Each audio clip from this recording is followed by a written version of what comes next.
اعوذ باللہ من الشیطان الرجیم بسم اللہ الرحمن الرحیم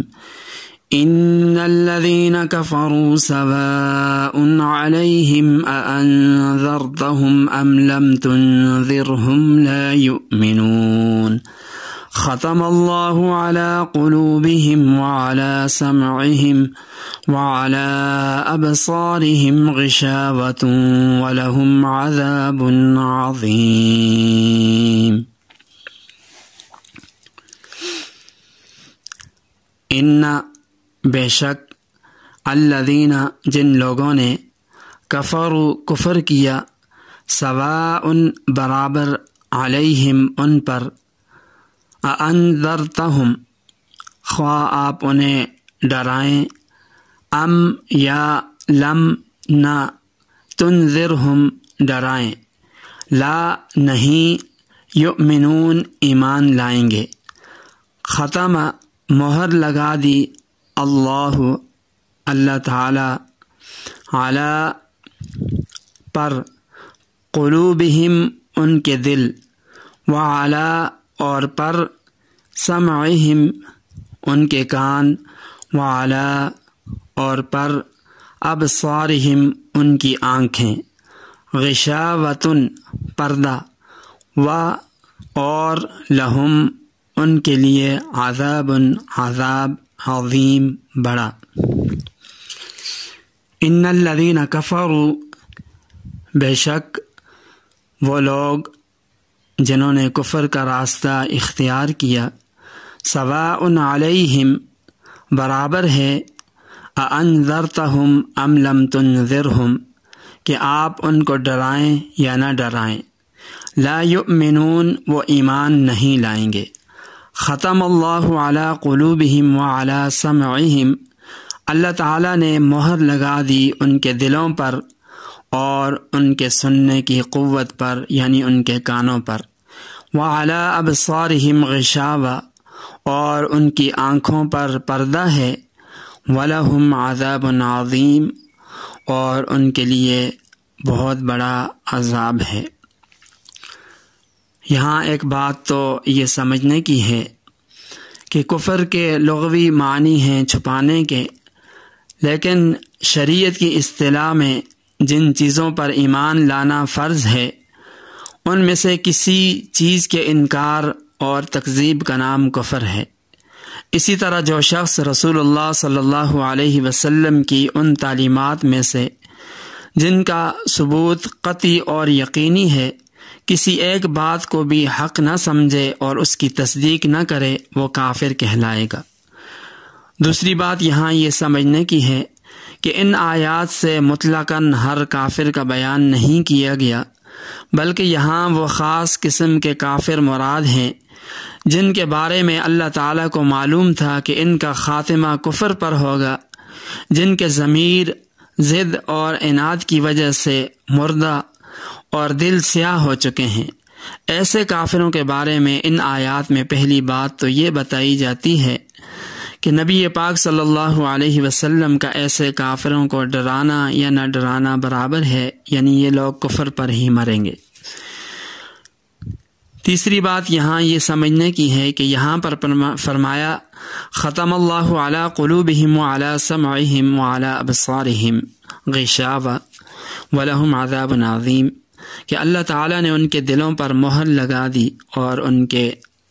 سننے کی جو قوت ہے کانوں پر مہر لگا دی اور ان کے دلوں پر پردے ہیں۔ تو یہاں سے تو یہ معلوم ہوتا ہے کہ اگر کافر ایمان نہیں لاتا، یہاں اشکال ہو سکتا ہے تو وہ تو مجبور محض ہے کہ اللہ تعالیٰ نے اس کے دل کے اوپر مہر لگا دی ہے، اس کے کانوں کی سننے کی جو صلاحیت ہے اس کو بھی ختم کر دیا ہے، تو پھر تو کافر مجبور محض ہوا، وہ ایمان کیسے لے آئے کہ جب اللہ تعالیٰ نے اس کے دل کو بند کر دیا ہے۔ لیکن یہاں اصل بات یہ ہے کہ اللہ تعالیٰ ظالم نہیں ہے، وہ کسی کو بلا قصد سزا نہیں دیتے۔ اس جگہ جو ضدی اور معاند کفار کا انجام ذکر کیا گیا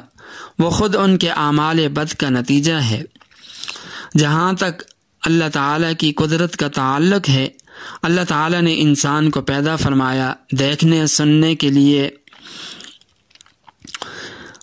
اللہ تعالیٰ نے اس کے آنکھیں اور کان عطا کیے، غور و فکر اور سوچنے سمجھنے کے لیے دل و دماغ، عقل، شعور عطا فرمایا، پھر واضح اور روشن دلائل کے دفتر اس کے سامنے رکھ دیے۔ کائنات کے اندر ایسے ایسے نشانات اور دلائل بے شمار ہیں، پھر خود انسان کی اپنی جان میں ایسے واضح اور روشن دلائل موجود ہیں کہ انسان اگر غور کرے تو حق اور باطل میں امتیاز کر سکے۔ پھر اللہ تعالیٰ نے اس پر بس نہیں فرمایا، بلکہ سیدھی راہ دکھانے اور عقلی نقلی دلائل کے ساتھ حق کو سمجھانے کے لیے انبیاء علیہ السلام کو بھیجا، جنہوں نے دنیا کے اندر دن رات اللہ تعالیٰ کا پیغام لوگوں کو سنایا اور ان پر حجت قائم کر دی، لیکن اس کے باوجود انہوں نے محض ضد عناد کی وجہ سے حق کو نہ مانا اور کفر اور انکار پر ڈٹے رہے۔ نہ آنکھوں سے کام لیا، نہ کانوں سے کام لیا، نہ عقل و شعور کو استعمال کیا۔ اس کا نتیجہ یہ ہوا کہ آہستہ آہستہ کفر اور انکار ان کے رگ و ریشہ میں سرایت کر گیا، اور ان پر گمراہی کی ظلمت اور تاریکی ایسی چھا گئی کہ اب وہ اس سے باز نہیں آ سکتے۔ گمراہی کی اس کیفیت کو مہر یا بند سے تعبیر کیا گیا، تو معلوم ہوا کہ ان کے دل پر مہر لگنا اور سعادت ایمان سے ان کی ابدی محرومی یہ ان کے اپنے اعمال بد کا نتیجہ ہے۔ ایسا نہیں ہے کہ اس مہر کی وجہ سے انہیں کفر پر مجبور کیا گیا ہو، اس لیے وہ جو کفر پر اپنے اختیار سے مرتے دم تک قائم رہے اور انہوں نے اپنے ارادے سے ایمان پر کفر کو ترجیح دی، اس کی سزا ان کو آخرت میں عذاب عظیم کی شکل میں ملے گی۔ تو خلاصہ کلام یہ ہے کہ ان آیات سے معلوم ہوا کہ کفر اور ہر گناہ کی اصل سزا تو آخرت میں ملے گی، مگر بعض گناہوں کی سزا دنیا میں بھی مل جاتی ہے، جس کی ایک شکل یہ ہے کہ اصلاح حال کی توفیق اللہ تعالیٰ سلب کر لیتے ہیں، اور برائی کا احساس اس کے دل سے انسان کے دل سے جاتا رہتا ہے۔ حدیث پاک میں اسی چیز کو بیان کیا گیا کہ انسان جب کوئی گناہ کرتا ہے تو اس کے دل پر ایک سیاہ نقطہ لگ جاتا ہے، اور اگر اس نے توبہ نہیں کی یا وہ برابر گناہ کرتا رہا تو وہ نشانات بڑھتے جاتے ہیں اور پھیلتے جاتے ہیں، یہاں تک کہ گناہوں کے اثرات سے دل بالکل زنگ آلود ہو جاتا ہے، اور پھر اس میں اچھے اور برے کی تمیز احساس نہیں رہتا۔ اللہ تعالی ہم سب کو سمجھنے کی اور قرآن مقدس کے احکامات پر عمل پیرا ہونے کی توفیق عطا فرمائے۔